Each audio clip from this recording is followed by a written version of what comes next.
Are scary movies accurate in their depiction of what happens after death?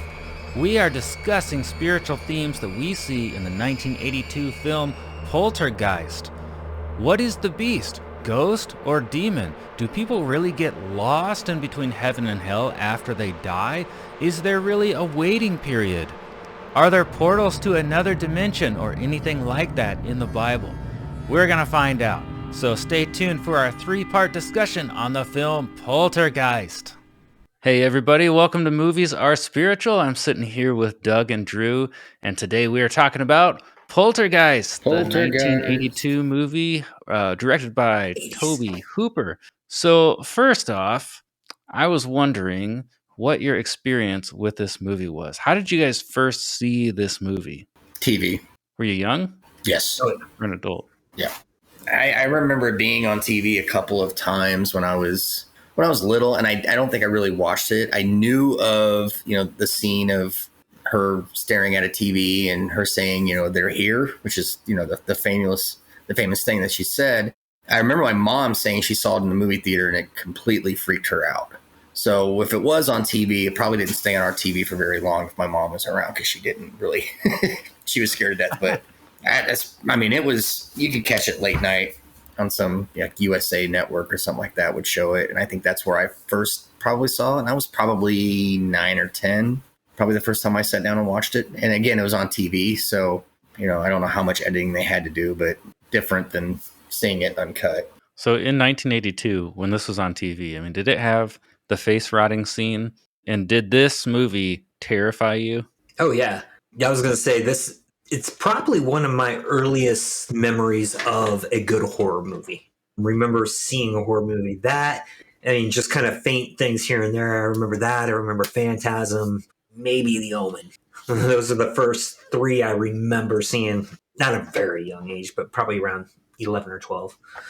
I know I used to rent it from time to time from good old Seymour TV in Westville, Illinois. Even when it was on TV, I do remember, it had... I don't think they cut out as much as maybe they would nowadays, but yeah, I do remember the face melting scene every time I watched it. So I'm sure it was on TV. Maybe they realized that it does look pretty fake, so it's not that bad.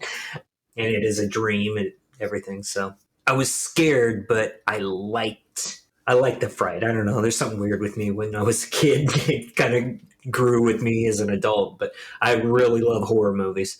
I remember watching this and being scared. I remember laying in bed scared as a kid, but I just wanted to keep watching it. I don't know why. It was a fun movie. So when you saw this on TV, then was that face rotting scene there, or did they censor that out on TV? I remember seeing it on TV, and I thought it was extremely disturbing because the guy just keeps picking at his face, and you're sitting there wondering, why are you still doing it? Stop picking your face. It reminded me of the other, like a Spielberg production of Raiders of the Lost Ark when Major Toad's face melts. It was kind of that same style. You could tell it was kind of a clayish mask, but still, it was very sick. But I remember seeing that when it was on TV. So they didn't cut that out. Yeah, I think it was cheesy enough to be like, okay, they know it's fake. Yeah. Yeah, when they're using models and stuff like that, you can kind of get away with more than when it looks like realistic, like a war movie or something. Mm-hmm. So my first experience with this movie, I didn't see it until 2005 when I was a freshman in college. So I was at Purdue, and at Purdue we had these big bunk beds. So my desk was underneath one of the loft beds, right? And my roommate was asleep. I watched the whole movie late at night, just sitting under the bed in the dark. I was pretty hooked on it on my first experience. Of course, I was looking for something like, The Ring or The Grudge. Those are the horror movies that I had seen. So to go back to an 80s horror movie, it was quite different, but I thought the subject matter was pretty fascinating, which we'll get into here. I think this is a good horror movie for kids because as an adult, it's entertaining, but you're not scared, because I think obviously, everything's focused at the kids, especially the 2 youngest kids. So when you watch this as a 12, 11, 10-year-old and this 10-year-old kid's getting pulled out of his house by a tree, you get more scared. Where as you watch it as an 18-year-old, 19-year-old guy, you're like, oh, okay, I can see what people say or are seeing, but My mom saw it as an adult, and the part that she found terrifying was being a mother of young kids. And when Carol Ann is in the TV and you can't see her, but you can hear her, and she just keeps saying over and over, "Mommy, where are you? I can't see you. Where are you?" That's the part that my mom couldn't handle, because she related to that on more of a motherly or a parent. Can't find your kid. I can hear you. I can't see you, and I can't help you, and I can't do anything about it. And I think that's why my mom was so disturbed by this movie that she couldn't watch it. But I agree with Doug, though. As an adult watching it, you're like, it's just a fun movie. It's a good movie. Yeah. But yeah, as a kid, you're a little bit more seeing shadows on your wall and thinking, what is that? I think that's where my fear of clowns came from. Or Jack Nicholson. Storms. I mean, how many times did you count the seconds between lightning and thunder when you were a kid? All the time. I did. That's where I learned that, was from that movie. It wasn't, my parents didn't tell me to do that. I saw it in that movie, and that's when I started doing it. And yeah, every time I would count, and I would get 4, and then it's 3, and it's like, oh God, where's that tree? Get away from the window! Come on. Interesting. All right, well, let's get into the plot then. What we usually do on this podcast is we trace the plot of these movies and look for spiritual themes. We're trying to find, do we see anything from popular religion in these films? Does the film say anything about God? Is there some underlying truth or concept here that we can see that's spiritual in nature? So I always pull up the IMDb plot synopsis. It's always very, very short. And here's what it has to say about this movie. A family is haunted by a host of demonic ghosts. So I thought that was kind of a funny plot summary, because what is a demonic ghost? Because I think we talked about on the Night House that demons and ghosts are like separate beings. Mm-hmm. So here we've got demonic ghost. Okay. Right off the bat, I would say in the 80s, I don't think we separated ghosts and demons as much as they do. There's more experts on TV now. Yeah. We've learned more. Okay. Interesting. So the opening scene here, everybody's asleep in the house except for Carol Ann, and she goes down to the TV and it's all fuzzy. So if you're young and you didn't know this, TVs used to go fuzzy because the broadcast went off the air after a certain time. So there was nothing on TV, just fuzz. Personally, I've been terrified of fuzzy TVs ever since I saw The Ring. But in this movie, there's something on the other side, apparently talking to Carol Ann. What is going on here? Is this EVP, that thing called electronic voice phenomenon? No. No. I do watch The Experts, and EVPs are voices you can't hear with your ear, but you can hear them electronically if you allegedly tape it through. So, we say, "Is anyone here?" And then you play it back and you say, "Is anyone here?" And it goes, "Did you hear that? He said, I'm here. I'm here." That's how it works. It says yes. I think that's actually more of a disembodied voice is what she's hearing. She's hearing it with her ears, but you don't know exactly where it's coming from. So she knows where it's coming from. She's coming from the TV. Yeah. I remember watching, you'd stay up late and I'd watch like Saturday Night Live or something like that. And then they'd do like a quick half-hour show. And at 12:30, it was National Anthem, fuzz. That was it.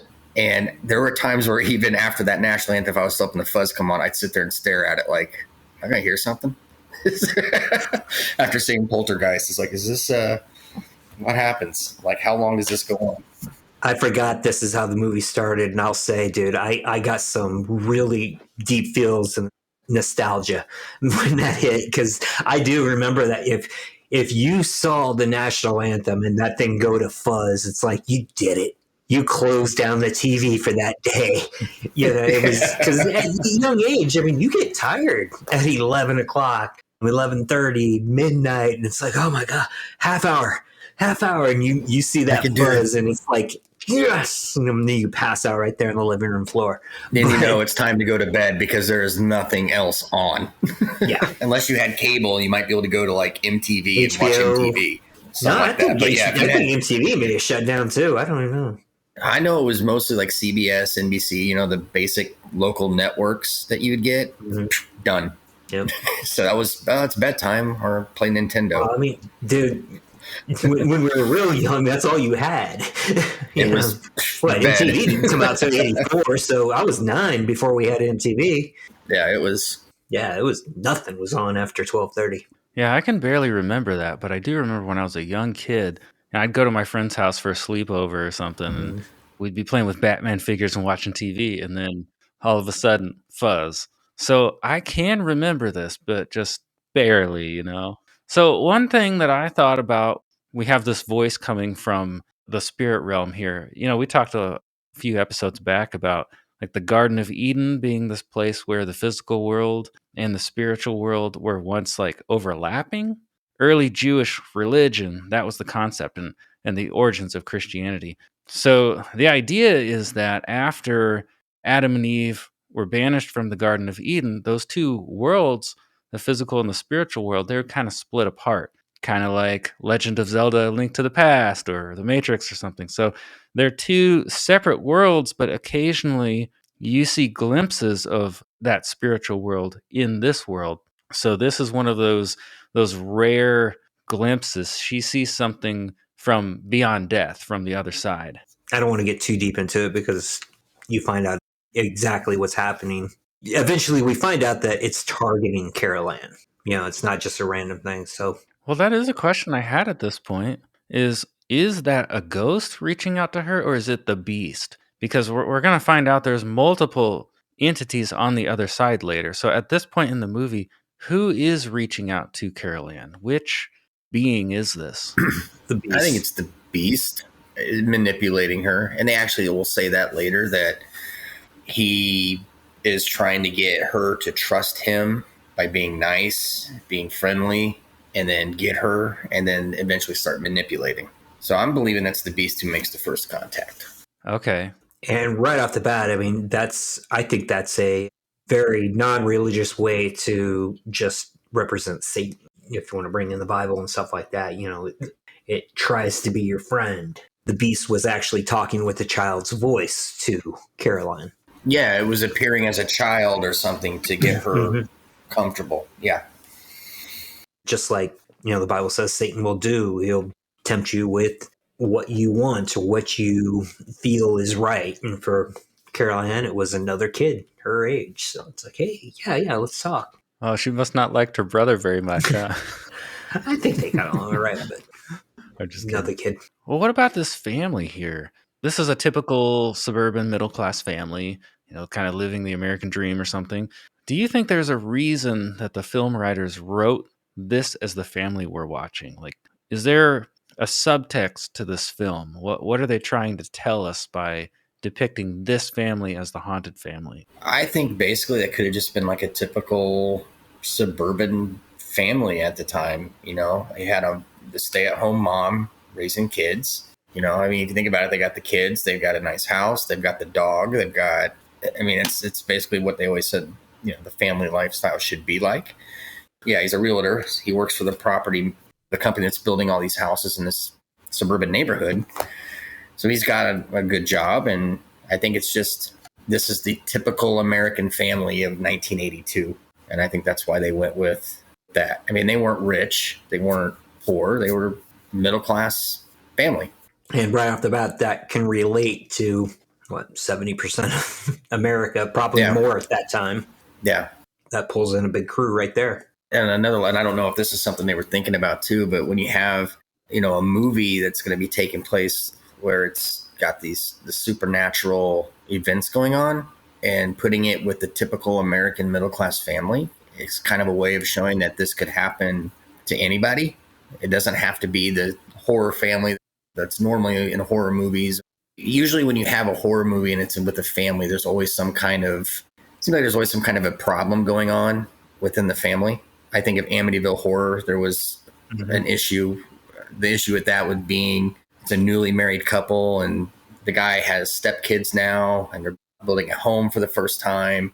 But here you've already got a family that's established, and so it's just kind of a little. This could happen to anybody. That is true, because you see that a lot in the 70s horror. Even with Exorcist, you have a single mother. The father's just not wanting to be in the picture and everything like that. So there's another The Shining, you have an alcoholic dad who, now they're fighting cabin fever, being locked up and isolated for. There's always some kind of outside issue. And with Poltergeist, there is no outside issue. This is just a typical family. Not doing anything wrong, just living the American dream, and then boom. Maybe that's supposed to make it scarier. Oh, just yeah. like, hey, this could happen to you. Like Drew said, yeah, this is your family. When I was 10, 11, 12 years old, that was my family minus the girls, and I had another boy. Mm-hmm. But there's only one thing that I could think about, is that maybe it's something about neglect or this family being distracted, because Carol Ann's awake at like midnight. There's a scene where Carol Ann's in the kitchen and she's staring at a fuzzy TV, that tiny little TV. My grandma had one of those in her kitchen, and the mom goes, "Don't watch that, you'll ruin your eyes." And she switches the TV to like this horrible war movie where like people are being killed, and Carol Ann's glued to that now, and the mom doesn't even notice. So like that, the only thing I could think about is like maybe they're not totally tuned in with what their kids are doing or learning from the world. So I don't know if that was just there to be funny or if that was part of the subtext. So I was looking for something. I didn't really find anything clear. Being a parent, there are times though where I'll walk in and I'll see like, one of my kids watching something. What are you watching? This is so stupid. Turn it off.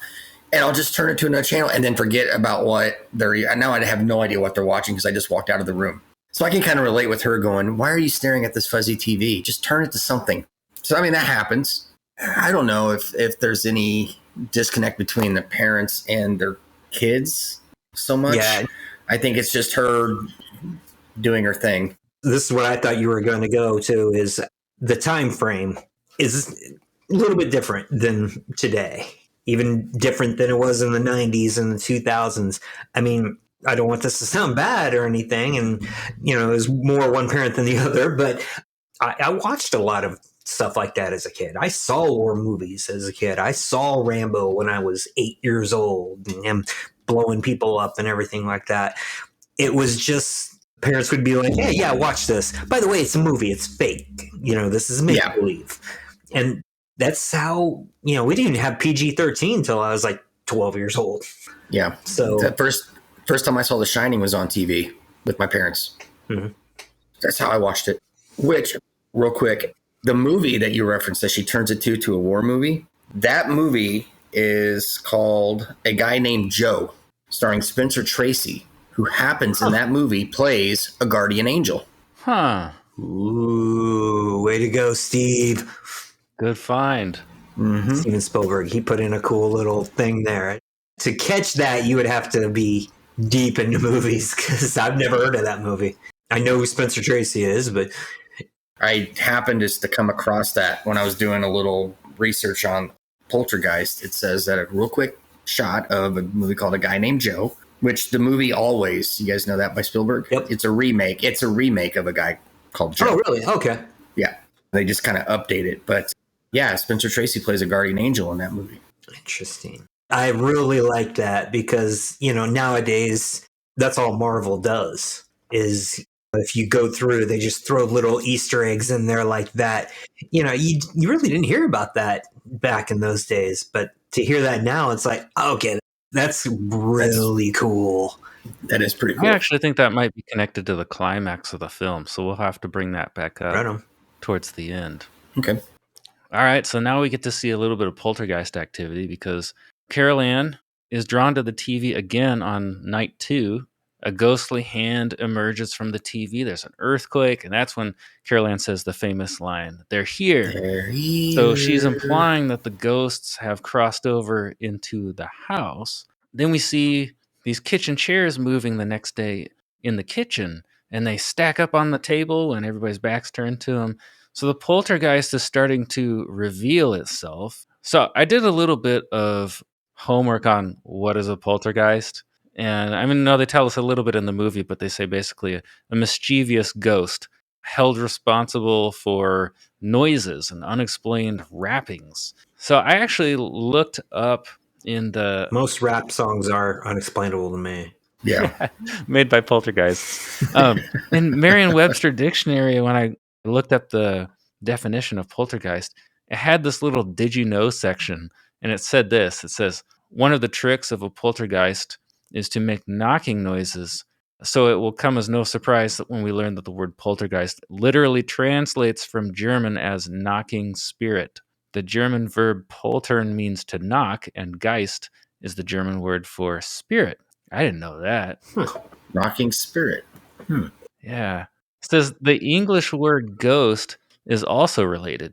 It descends from the same ancient root that led to Geist. Ghost has been used in English since the 12th century. Poltergeist is a relative newcomer, first appearing in English in the 19th century. So this is a German folktale, basically. You can tell how this movie has inspired many people because that's basically a shot-for-shot scene from Sixth Sense. Other than the chairs, it's the cabinet door. She walks over to her kid, comes back up, all the doors are back open, and the kid's just sitting there like, wasn't me. Yeah. That's Yeah. exactly. Paranormal Activity 2 did a cabinet scene but they made it sudden where everything's just like Boom. boom. Yeah. So that may have come from something here as Oh, well. yeah, totally. Yeah. Yeah. You'll see that in a lot of movies. This director who directed Texas Chainsaw Massacre, this, about 9 more Texas Chainsaw Massacres, and then a bunch of C-level horror movies. The Mangler. The Mangler. Because of Texas Chainsaw Massacre and this movie, he has inspired Rob Zombie and other guys. You had like 3 names. I wasn't listening.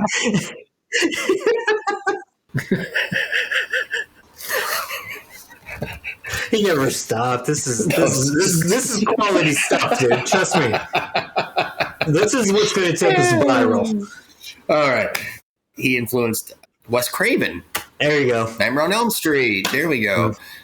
Rob Zombie. Really? Yes. Ridley Scott from Aliens. And Aliens. Alexander Aja, who did The Hills Have Eyes, Piranha 3D, and some other dude that I've never heard of. 3D. Yes. And obviously M. Night Shyamalan. Yeah, M. Night's probably got some. That had to be a tip of the hat to Poltergeist because that was the exact. Yeah, ghost stacking chairs because no human being would stack chairs like that. Ghostbusters. Not that quick. I will make a Ghostbuster reference every chance I get. I'm just letting you guys know that. And I respect that, and I tried my best to do the same. Well, the next major scene is the tree attack. This tree is apparently possessed or something. What exactly happens with the tree? Is this real? Is this supposed to be in the child's imagination? Or is this a literal thing that happens? No, his dad climbs up the tree. Yeah, his dad went outside and had to pull him out of this man-eating tree. Yeah, even as a kid, I remember seeing this. Isn't a tornado coming at this time? Yeah, the storm is going the on. worst There's a CGI tornado I've ever seen. Well, Yeah, they probably it's didn't even have 1982. CGI. Yeah, it was better than Wizard of Oz. I remember even as a kid, maybe not the first time, but remember watching this maybe as a young teenager or something like that, going, all right, you got the supernatural movie going on with ghosts and demons and the TV and everything like that. That makes sense. And then out of nowhere, a tree monster shows up? Wait, that hasn't... What? No, you had me with the supernatural, and then it just got super crazy. And that was a misstep for the movie, in my opinion. I think they could have done something better. I think the whole purpose of that was, though, is to separate the family from Carol Ann. Mm-hmm. I totally get total that. plot device is all that was, but I agree. Maybe they could have had them trapped in a room or something. Yeah, well, the whole portal thing, you know? Yeah. Well, I guess that's what got Carol Ann, but Kid got stuck in a closet somewhere and they couldn't get the door open. yeah, maybe Or something like that. the stairs collapsed and they couldn't get upstairs. I love this scene for fun. Oh yeah, no, for fun. Yeah, as a kid, I was still scared to death of trees. So since it's just supposed to be a distraction, that's why I wondered maybe like the spirits were making some kind of mental distraction, because it's pretty bizarre for a tree to do this. I mean, trees don't typically get possessed, but I Reaching out could. to meet kids. I mean, if I was Not every day. No, you don't see that normal behavior in trees. Well, you don't see that. Ghostbusters. if I was really going to stretch things, in the Bible they had these idols, pagan nations, they had these wooden dolls that they'd carve, and they'd invite a god or a spirit or a demon to come inhabit this little doll. Well, I mean, a tree, big wooden dead tree, it's basically like an empty, hollow wooden carving, right? Mm-hmm. I mean, yeah. I mean, yeah, you could look at It's it that kind of way. a leap, but maybe that was their thinking. I don't know. It's one of those details that I'm being picky with because that's the way I am. I'm old. But I don't want to take away from the movie. This is a great movie, and that's a great scene, too. Especially watching as a kid, you're just like terrified. Seemed a little bit weird, but yeah, all in all, still a lot of fun. It was intense. I mean, the dad climbing up the tree while the tree's swallowing the kid. Yeah, it was fun. Mhm. And the spirits were successful in coaxing Carol Ann into the closet, or the beast. Right. Yeah, the closet door had opened up and basically was sucking everything inside for the portal. And Oh, I'm getting mixed up, actually, because I also watched the remake. Did they don't watch that. use a toy to coax her into the closet, or did she No, the door just opened up and it was just a vortex. It was just sucking everything in. Yeah, she was sitting there and everything in, and she flew in. everything was in the closet. Remember when they went to look for her afterwards? Oh, yeah. And they're like, "Oh no, she's dead under the blanket," and it was the scary clown. Yeah, it just sucked her in. It wasn't enticed. It was just everything was being funneled into that closet. Yeah, so now the family is frantically trying to find Carol Ann. So this is one of those parts where I thought, remember how I said I thought maybe the family was possibly like neglecting their kids or their family or not really paying attention? This is one of the reasons I thought that, is because when they go to talk to the paranormal investigators to get help finding Carol Ann, Stephen can't even remember how old his wife is. They ask, "How old's your wife?" And he's like, 30 or 31 or 32. Like he doesn't know. And so I started to wonder if, I mean, why would they write that line if not for that? Or is he just supposed to be like a typical husband who doesn't pay attention to those things? Well, as a typical husband, one, you got to think about if you're under distress, right? You're emotionally distressed at this point. On a clear day, if you ask me how old my wife is, I have to stop and I have to think. All right, she was born here, so she is that. So it's like, yeah, I can't say it on the podcast. she's somewhere between this age and this age. Yeah, I mean, sometimes you got to think about it. My wife is 36. I have to go back to when she was born and do the math. So if you're under distress and you're emotionally exhausted because you just dealt with what you dealt with, I think that's a very believable question. How old is your wife? She's 30 or 31 or something like that. And to me, that I didn't think anything of it. It makes sense to me. Mm-hmm. And remember, this isn't something that they prepared for. This isn't like I've been hearing knocks. No, this is I'm going to bed. Oh my gosh, a tree is trying to eat my son. Oh my gosh, where's my daughter? It was like, okay, I'm working on a promotion. I'm doing good. Oh, it's just a complete 180 in 6 hours, Yeah.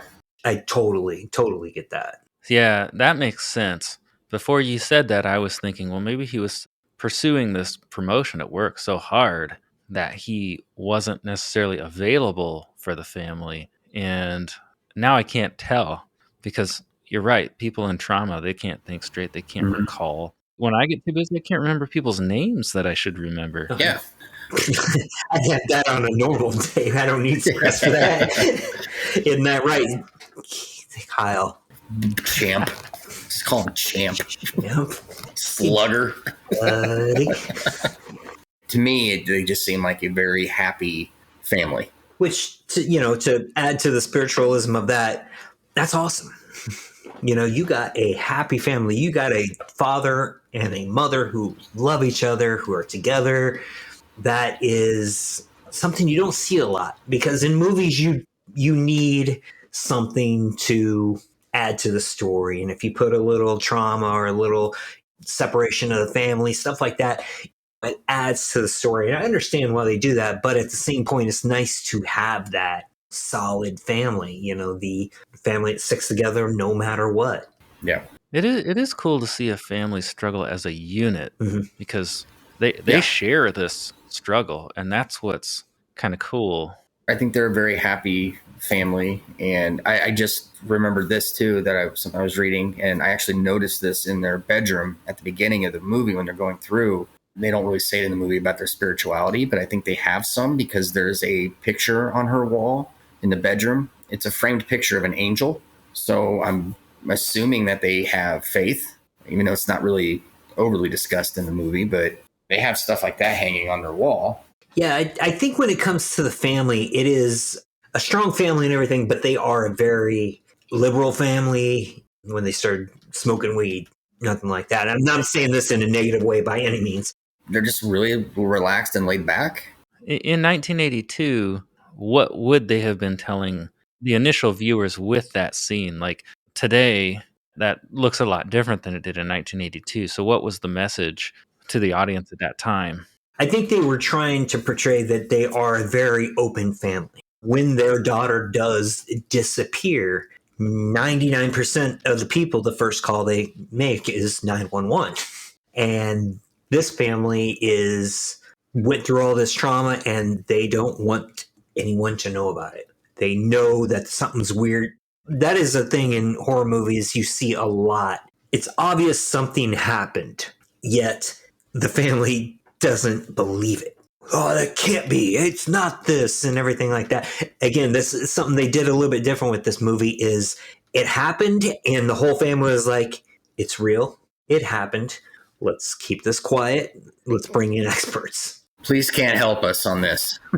Every other ghost movie in the world, it skipped the whole part where it's like, "I don't believe. I don't believe. I don't believe. I don't believe. Oh, okay, now I believe." It skipped that boring part. It was just like, Yeah. "Oh, a tree tried to eat my kid. I believe." That's kind of refreshing, to be honest. The closest they came to actually doing that is when they went to the neighbor's house and they knocked on the door and he asked, "Have you guys experienced anything weird?" Right. And they're like, "No." I was like, "Oh, okay." And then they laugh it off and they go home and they're like, "Well, okay." So yeah, I think that's what they're trying to say with the open pot smoking and stuff like that, is they are very just, and that's what I meant by liberal, very liberal, open mind, open thinking type of family, or at least couple. Yeah, because I recently read like a survey. I can't remember who did this study. It might have been Barna, but they were asking which group was most likely to believe and least likely to believe in supernatural events. And shockingly, the least likely to believe in supernatural stuff is actually Christians, evangelical Christians, which is interesting because the Bible's full of supernatural stuff. And I even think some of the way it's talked about today, that stuff is toned down. So I do think it is interesting, because if you had a modern day evangelical Christian and this happened to them, they're probably not going to go the next day to the paranormal investigation office in the university, Yeah, they lucked out that there was one down the street. There weren't a lot of those in the 80s. You have to set that up somehow, because otherwise it's like, they are off their rocker. Like, who is this? So, okay. So they may have some faith, but they're also open to other things. The paranormal, ghost investigation, things like that. So this is when we get to see the paranormal team enter the house. And this was where things got really cool when I was watching this for the first time, because I was in my dorm, I'm huddled under the loft bed, or with my desktop computer, big CRT monitor. I have actually been in a paranormal investigation like this.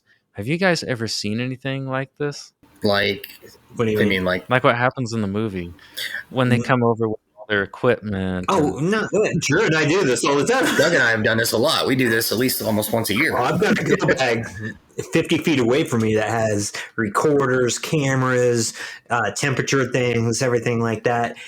EVP recorder. Just because I find it fun. Like I said, I don't know if I believe truly or not, but I'm a believer. I love going to these things. So. Yeah, we've done this before with all the equipment. Yeah. Now, not to this extreme. Obviously, we don't have the cameras and printers, and of course, actually, everything they had on that is probably right here now. Yeah, probably. Truthfully. Well, I'll tell you basically what my experience was like compared to this movie, because there is something I've been trying to figure out. Okay, if this wasn't real, if this group was faking this investigation, how did they do it? So a lot of what I experienced was very much like the scene in the movie. You know, you're going around the house at night, you're measuring things, you've got cameras, trying to capture things on a screen. The lady that was doing the investigation, she called out to this ghost through, I think we heard it through like a walkie-talkie or something, or a little radio, and it was in German, which was interesting. The voice that spoke back, she had a Connect camera, an Xbox Connect camera hooked up to a tablet or something. And if I were to stand in front of the Connect camera, on the screen, it would plot a stick figure, right? Yes, I've seen this. Then if I step out of the camera view, the stick figure plot goes away. Well, then they would take this camera around to the haunted rooms and see if it would pick up anything. And it would plot little stick figures. So it plotted like two kids playing. And then we went in a room where there was a TV and a Nintendo Wii. And one of the stick figures was trying to turn on the Wii and like play video games. That's cool. And I was like, how did they do this? Is this some kind of AI thing where it like generates fake stick figure plots, or did it see something? Or it goes off of lights and shadows and movements. So I've seen people debunk this online because, okay, I mean, you could walk around my apartment and you're going to point at something that's going to hit a shadow or a light, because that's what that program does. It creates stick figures. Mm-hmm. You know, so if it catches some kind of light, some kind of shadow that's like, oh, there it is, boom, stick figure. It just throws it out there and tries to catch the best it can. So, yeah, I've seen that debunked on. Okay, yeah, that was interesting. So that was my experience. That was kind of like this poltergeist experience. Now, the lady who was doing this investigation, she did bring out like a lot of deep information about the house that I don't know if she'd researched it, but it was different watching this film after having been through that. So that was interesting because, I mean, I bet when this came out, most families had never seen a paranormal investigation in a film. Yeah. I can't think of any. No. They'd bring in like a psychic or something like that who would get a reading and then like run out of the house. That would be the typical. Or, break out the Ouija board, or they'd bring in the Catholic priests, you know. Nobody brought in the kooks. The Warrens was after that. So, yeah. And that's what they made fun of in Ghostbusters. You know, they were these kooks that paranormal, what? Come on. You know, we're not going to mess with those. And then all of a sudden, everyone wants to be with them. So, yeah, they kind of made fun of that fact that nobody was really doing that at that time. So, yeah, it was interesting. Probably interesting as an adult to see something like that. Well, as far as I understand, the younger generation, like 30 and below now, is much more open to this kind of thing. I know there's a lot of stuff that's coming back into popularity, like tarot cards and psychics and things like that. So it is a little bit different watching this movie now as opposed to 1982, because the original audience would probably be a lot more skeptical than maybe a modern audience would be. So that's kind of interesting. Very true. In Poltergeist, there is a portal in the house, and it leads to some kind of spiritual place in between death, a more permanent place for the afterlife like heaven. what is on the other side of this portal, and how does that fit within the beliefs of mainstream religion? I think what is on the side of that portal is, I don't know what the exact word would be used, if they use it in the Bible or not, but it's kind of like a waiting room. Like purgatory or Sheol. Purgatory. Yeah. I think because she mentions, and we haven't actually got to the point yet where the psychic lady comes into the house, but she does make references that entities and spirits here, and some of them, they don't know that they're dead, or they are dead and they're mad about it, but they haven't moved on to the light yet. Like, you go to the portal and then you go to the light, and that light is always mentioned as that's the entrance to heaven. If you go to the light, or stay away from the light, or whatever. I think they're just kind of in limbo. I think that's what is on that side. I don't think it's heaven. It's not hell. It's just you're waiting. Wherever they are, I know they serve a lot of cherry Jello. Yes. Which is kind of cool. What is that reference from? It's from the end of the movie when they come falling out. They're covered in all that. Oh, all yeah, that ectoplasm. Yeah.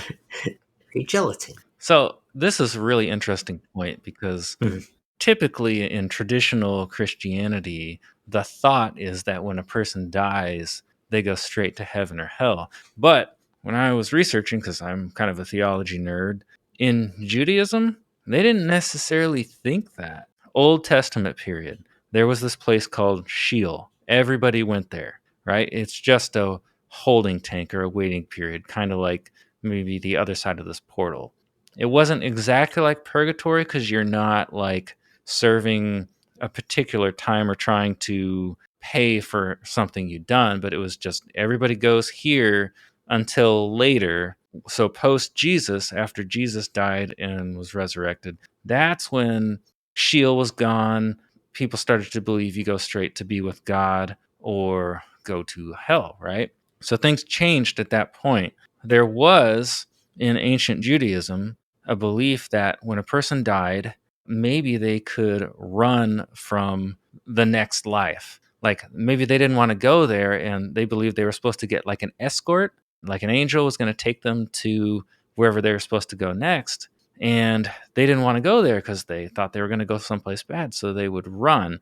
Other parts of Judaism believed a soul could linger for like 3 days before it went on to the next life. So it gets kind of tricky. It's not as clear cut as people think. Bottom line is we don't know exactly what the timeline is when a person dies, but it is interesting to see this in-between place in this film and to realize, well, maybe this isn't quite as outside of Christianity or Judaism as maybe we initially might think.